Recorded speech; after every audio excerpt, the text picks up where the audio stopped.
اول جمله بتيجي في بالنا كلنا واحنا داخلين على الجامعه الا وهي لابتوب الجامعه. وطبعا بيبقى فينا اللي عايز حاجه استخدام خفيف اللي هو وورد واكسل وشويه باوربوينت وخلاص، وفي اللي عايز حاجه تصميم والمونتاج والاوتوكاد وغيره، وفي برضه اللي بيبقى عايز يلعب عليه. وانا النهارده جاي اكلمكم عن اللابتوب اللي قعد معايا 4 سنين، اسوس طاف جيمنج. وانا هنا هكلمك عن كل حاجه تخص اللابتوب من اول التصميم بتاعه لحد الاداء، وهل تجيب واحد زيه ولا لا. وطبعا ما تنساش تعمل لايك وشير وسبسكرايب وتفعل زر الجرس علشان يوصلك كل جديد. ويلا بينا نبدأ الفيديو.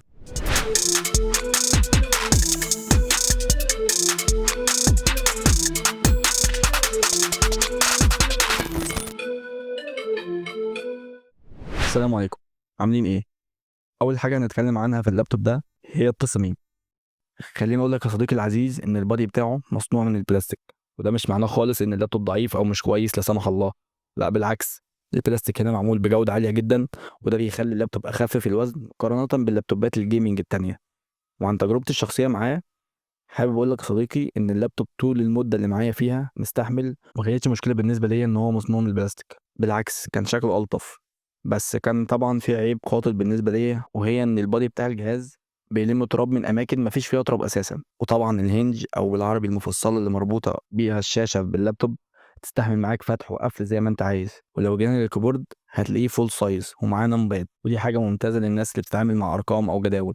الكيبورد بيجي باضاءه ار جي بي، وده هيبقى ميزه للناس اللي بتحب تقعد في الضلمه او الناس اللي بتحب الجيمنج عامه. كمان الكي ترافل كويس جدا، فلو بتكتب كتير او بتلعب هتحس ان الكيبورد مريح ومش مزعج.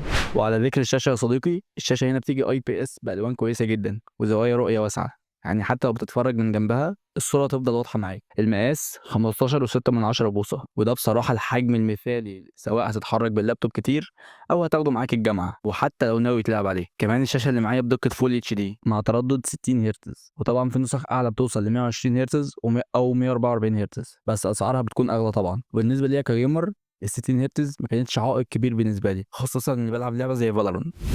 نخش بقى على المكونات الداخليه. الجهاز بيجي بمعالج AMD Ryzen 5 3550H، ده كويس جدا لو هتقارنه بالاي 5 او اجيال معينه من الاي 7، يعني في الاستخدام اليومي مش هيأثر معاك، وطبعا تقدر تشتغل عليه شغل تقيل زي التصميم او المونتاج.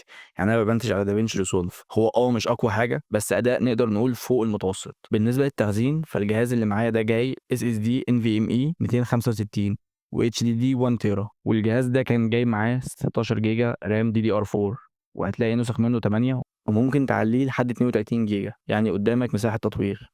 أما بقى كارت الشاشة فمعاك كارتين نيفيديا جي تي اكس 1650 منفصل، وكارت مدمج فيجا 8، وده معناه لو بتلعب او بتصمم هتعتمد على الجي تي اكس 1650.